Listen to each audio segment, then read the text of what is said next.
Thank you very much. You give me this opportunity to talk.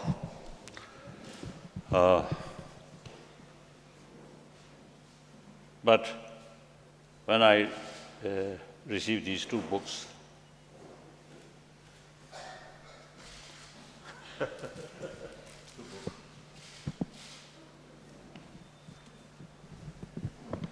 so this vision and values, and then someday science, defense, education, ethics. And then this book, I think you give scientific humanism, repositioning Indian education. I think instead of listen my talk, please read these books. I think that's better.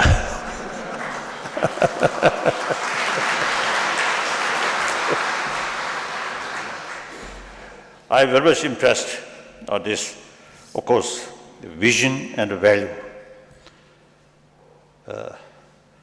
I think as far as vision is concerned, direct link with education and human intelligence.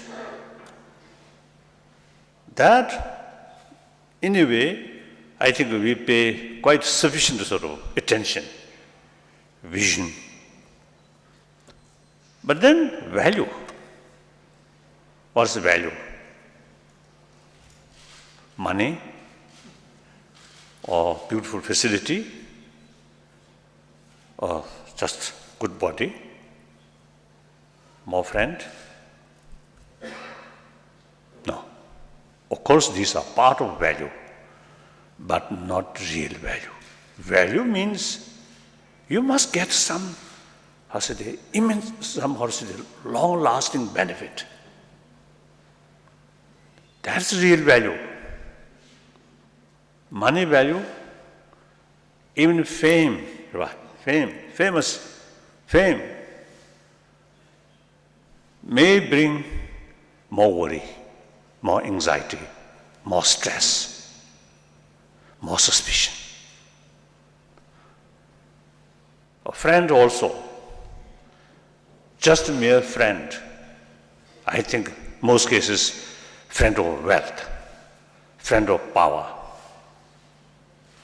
you may get more suspicion from these kind of friend. Genuine human friend come only on the basis of warm-heartedness. If you treat them, if you put 100% trust on them, respect them, take care of them, then they become genuine friend. That's a reliable friend. And the day-to-day sort of, happy mood. Money alone cannot bring. Power, no. Again, inner value.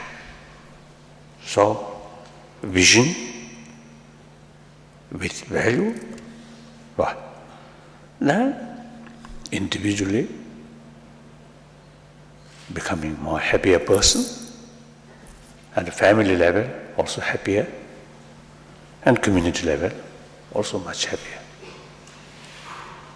Then here, what kind of value? I love this one, this word, scientific humanism. I love this. Certain values based on faith. Faith towards something mysterious. So long it works, okay, very good. But not very sound.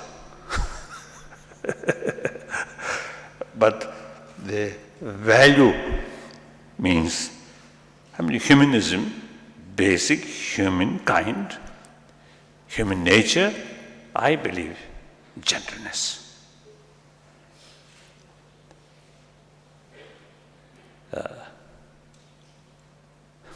I think when we are very young, maybe more fresh, basic human nature. So they love play. Occasionally some quarrel. But most cases, the parent, particularly the mother, provides affection, compassion. The children themselves doesn't care about the children's sort of social background or their family background. So long the children play together, showing affection. I think these are the real human, express or very, very alive, basic human nature. Logically, we are social animal. So individuals' sort of happy life or successful life entirely depend on the rest of the community. So the rest of the community is source of our future, source of one individual's sort of, success or happiness. So we have to take, like a farmer, take sort of farmland, more, maximum care. Not love the soil, but that is their future. Their income, money come from that soil. So similarly, individual happy life depend on other. So that others are basis or source of our fortune. So it's taking care of them. It's a more natural sort of way. I think artificial sort of thinking, I'm independent. I never depend on them. Then exploit, cheating, lying, bully. In reality, long run, you are cutting or destroying basis of your own future. It's nothing to do with religion, I feel. So humanism, basic human nature is more gentleness. Gentleness not come from dullness. Gentleness come from full alerted mind, sharp mind, but more balanced with warm-heartedness. Then real human gentleness comes. So these not come from God or not come from sky or above, but come from within. So that's humanism. I think some sort of, because of the some way to look, that's it, humanism. So that means also scientific. More research, we get more concrete sort of examples or concrete sort of experience. So that is scientific, not a mysterious thing. So I love this scientific humanism. So then perhaps I think Kodari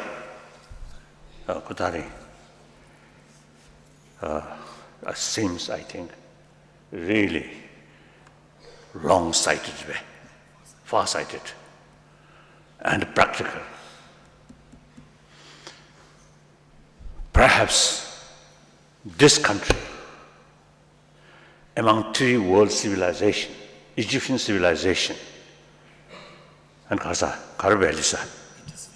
Indus Valley civilization, and Chinese civilization, I think among these three civilizations, as far as I know, of course my knowledge is very limited, But as far as I know, this Indus Valley, or Indus Valley sort of civilization, that's the basis of India's civilization. I think that civilization, eventually produced, the sophisticated philosophical view, different variety of sophisticated philosophical views. And then, I think, because of holistic view, they develop conviction or idea of ahimsa. We are social animal. It is bound to happen different views, different sort of interest.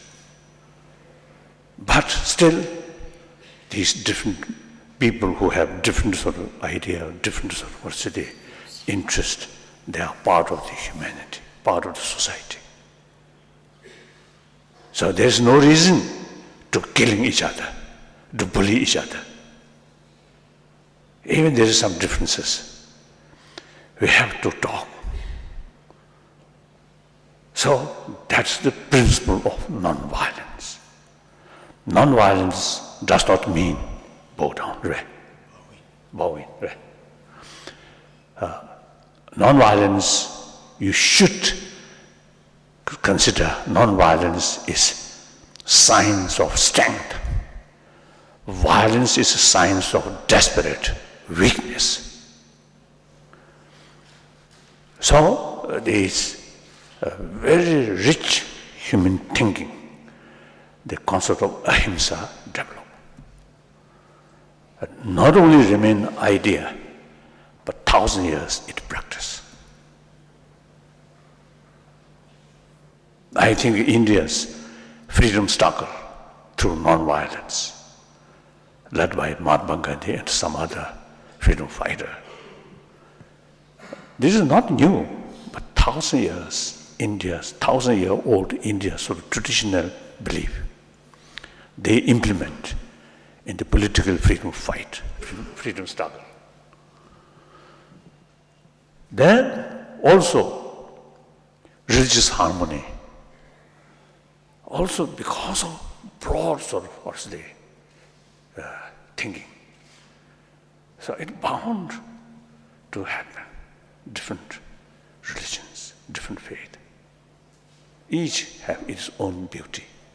So it is much better to live together on the basis of mutual respect, mutual admiration. So this country, 1,000 years, keep that spirit. These are very scientific. So I want to tell you,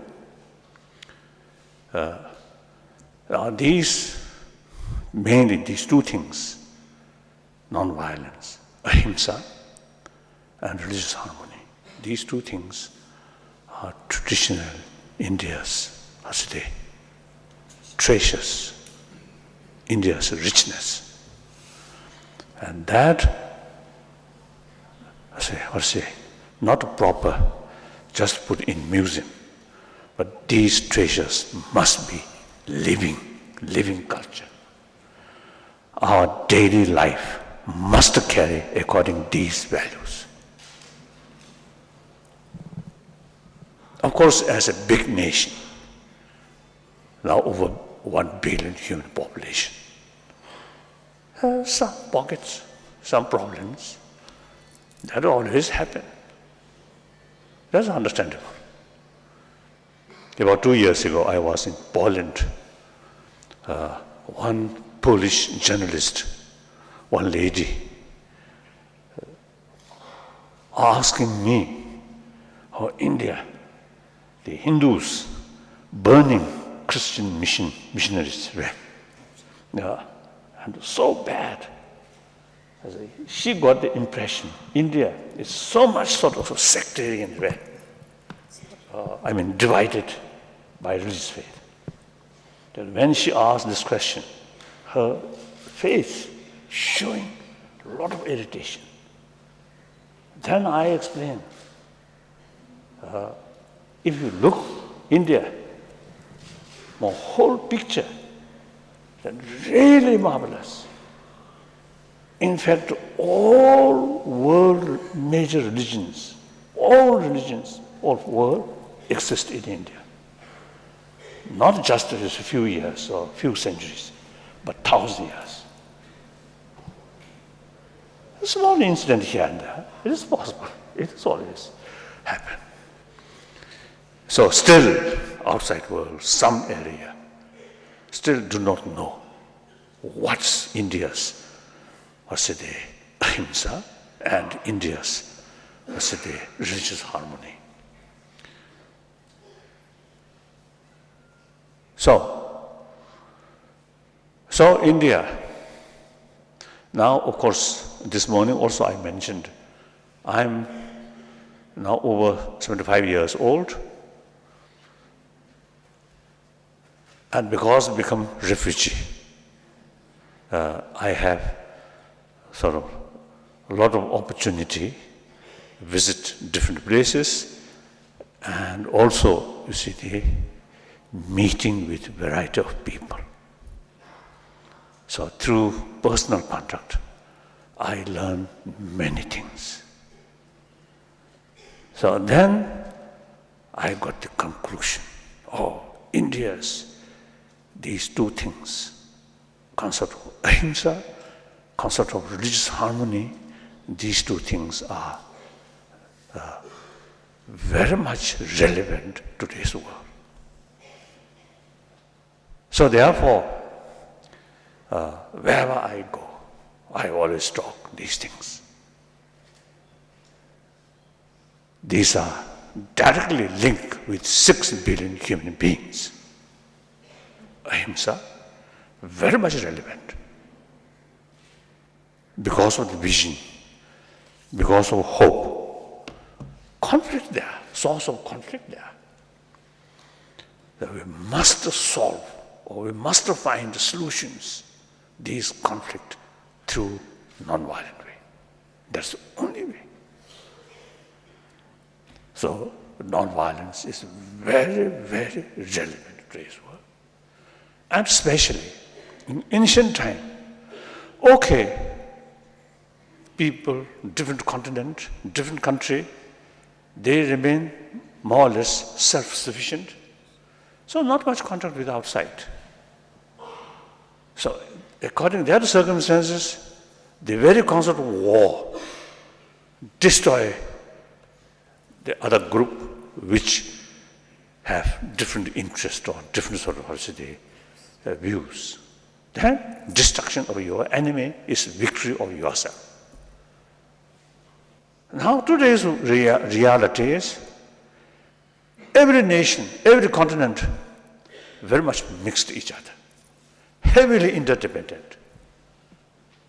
Arab needs Western technology, Western country need Arab oil, like that, everything interdependent. So according to that reality, concept of war is outdated. Yet, different sort of interest, contradictory interest, always there, because of human vision, human desire.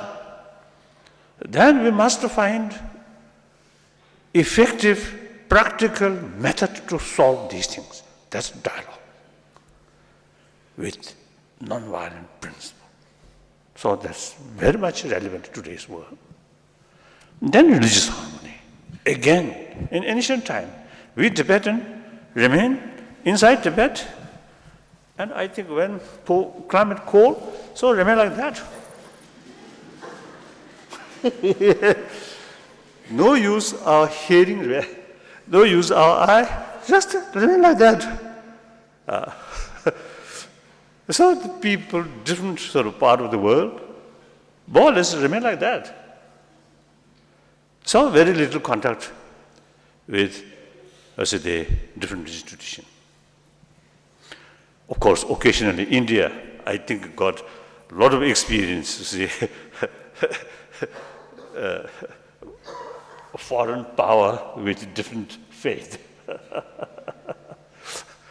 I think it is, if you look past history, I think we Buddhists, including Nalanda institution, I think suffer much under the hand of foreign power, isn't it?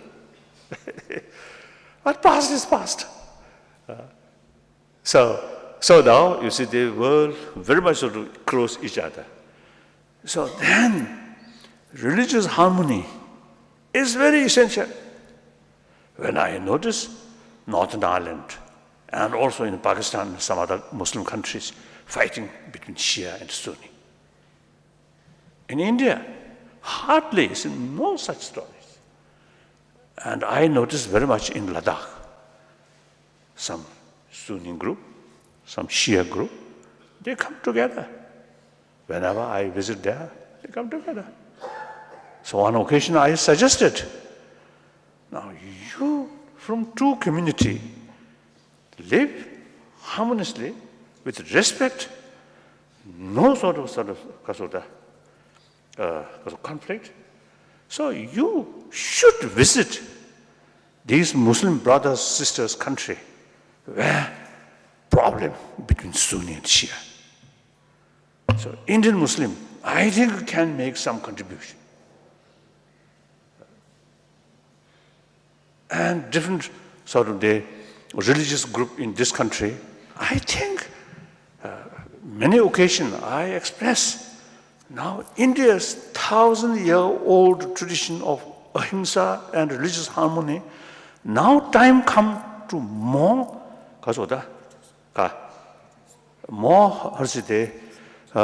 export or world need these practice. So Indian should take more active role regarding promotion of these things. So therefore these things, and then scientific, this now already I mentioned, then scientific humanism, this, I'm Buddhist. But since my childhood, I have sort of deep faith or interest about science. And then gradually, through Buddhist study, my mind becoming more scientific. Unless concrete sort of evidence, they are difficult to believe. So scientific way of approach, and Buddhism in general, particularly Nalanda sort of because monastic institution sort of way of thinking is exactly scientific thinking. Even Buddha's own word, these Nalanda, according to Nalanda tradition, they don't accept easily, examine. Even Buddha's own word. This word, if you accept literally, it contradicts with our investigation or with reason. So then they do not accept that word. And Buddha taught that for a certain purpose. So that's very scientific way of thinking. Buddha himself, this morning I also mentioned, the Buddha himself used to stated, "Oh, my follower, bhikshus and wise men, should not accept my teaching out of faith, but rather through thorough investigation and experiment." This is very scientific thinking. So now we need the method promote human value,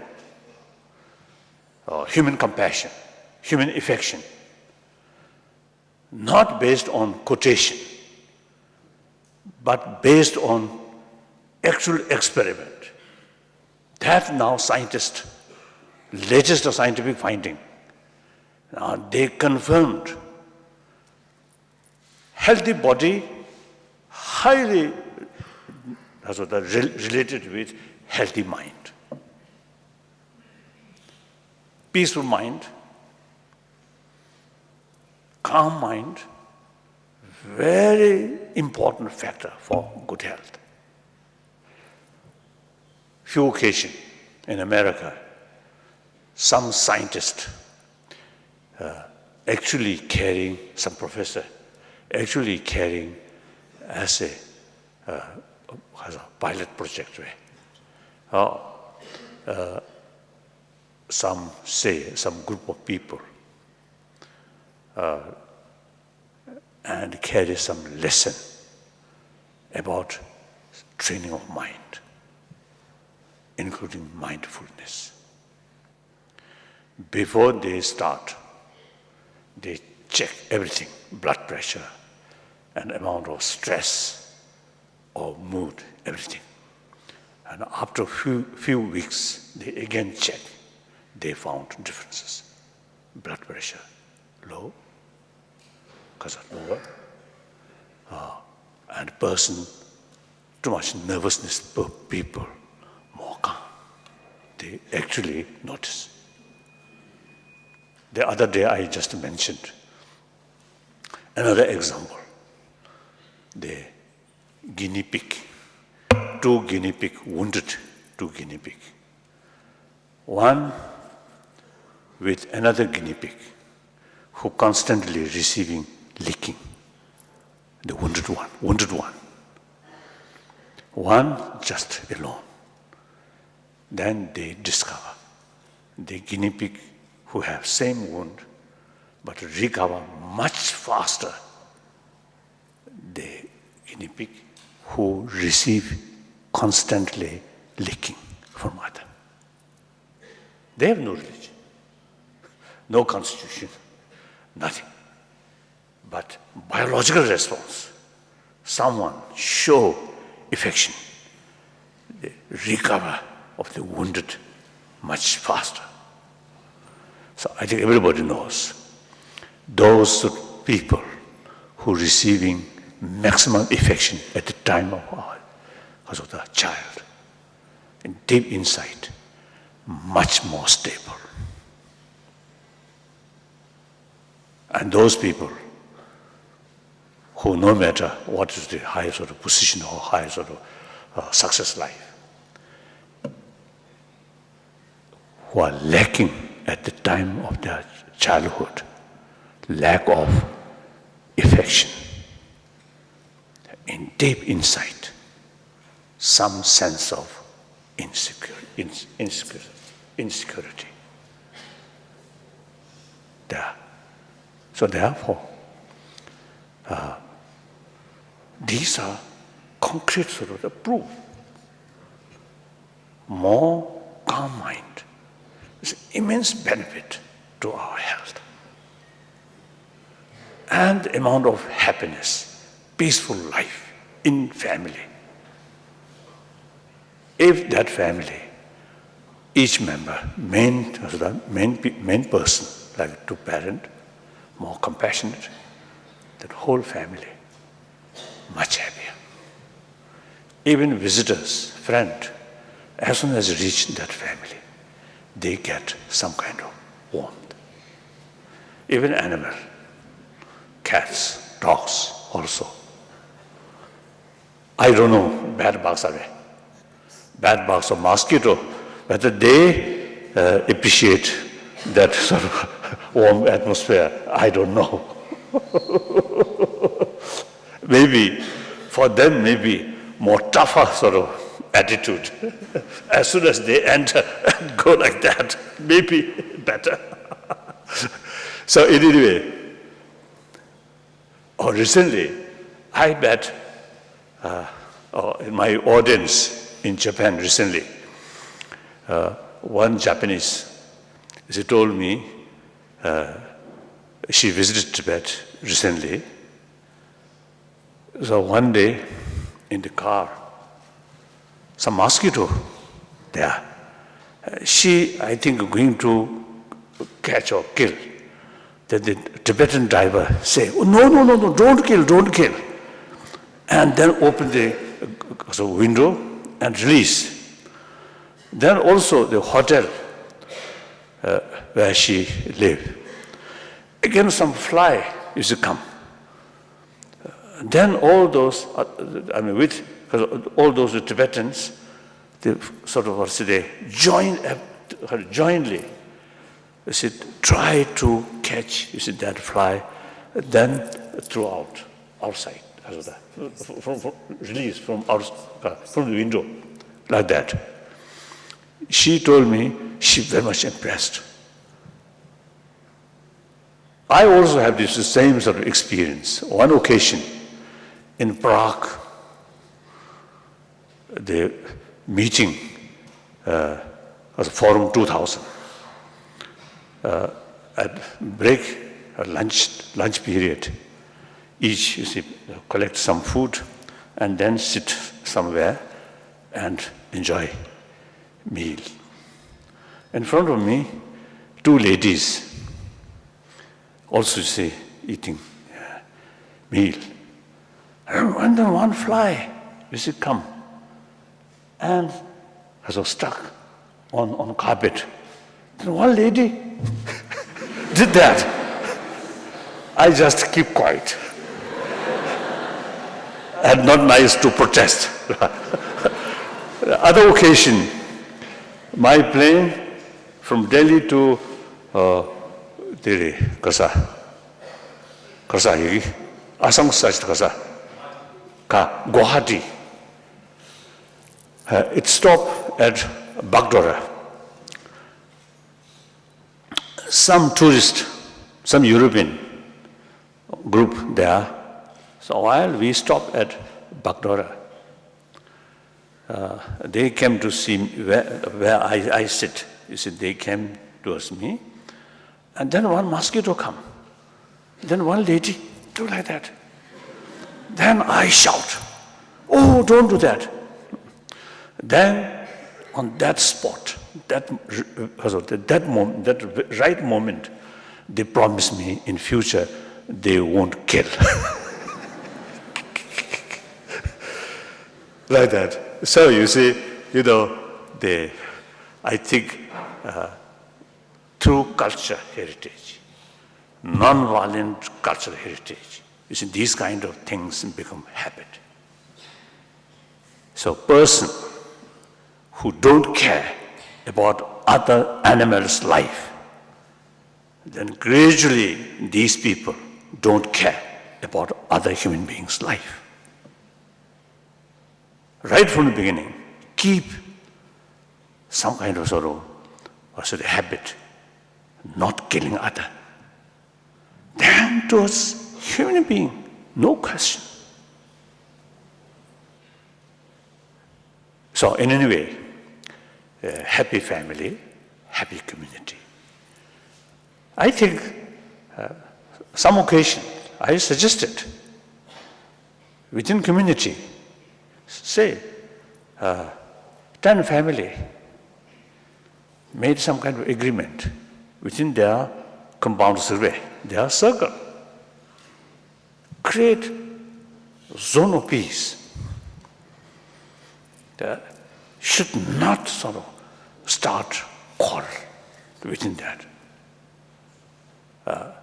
And members of that family, that group, constantly keep the principle of non-violence.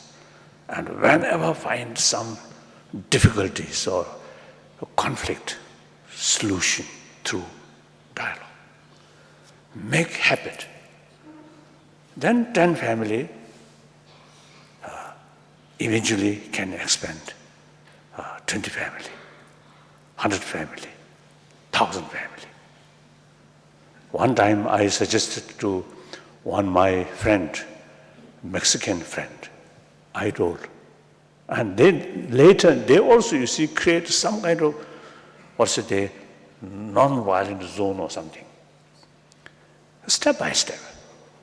If we just expect something, big things happen from the government level or United Nations, it's unrealistic. We individual community, individual family, must start. So now is my main point is I want to share with you is the 1,000 years, I think in this country, this sort of continent, really makes tremendous sort of contribution for well-being of humanity. Now, this country lasts now nearly 70 years. You got independence, Indian Union, compare neighboring state, very stable. During emergency, some fear, but after election, Congress lost. No single shot. Janata Party or opposition party took power very smoothly.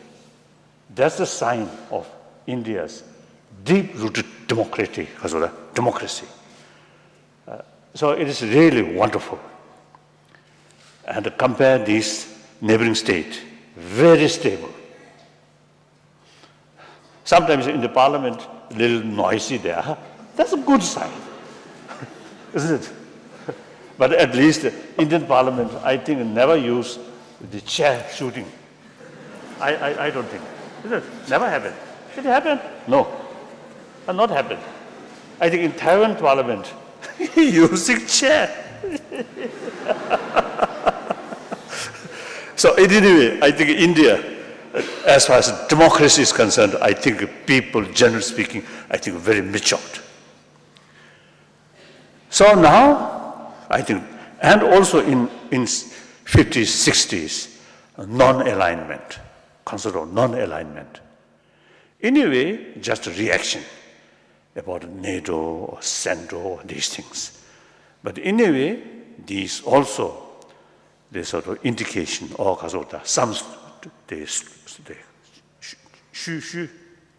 some traces of 1,000-year-old non-violent principle. So now, my main point is, time come, younger generation of this country, particularly student of these big university, now time come, you must make every effort to promote non-violence principle and religious harmony, firstly within the country, and then rest of the world.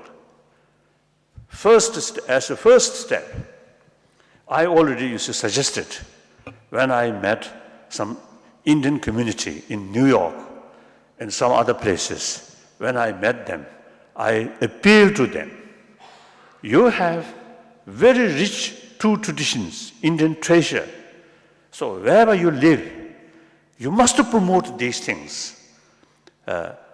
Firstly, your own Asian group, including Pakistanis, Bangladesh, same continent, built harmony, religious harmony, and ahimsa. Then invite some of the European people. And then, if possible, wherever some conflict about, happen, the Indian community should take more active role to help to serve this area. So that's one way India's sort of contribution regarding these two things. So, you young people, these are the vision combined with value. So that's, I think, very important. So I just want to share with you. So I think I finished my talk.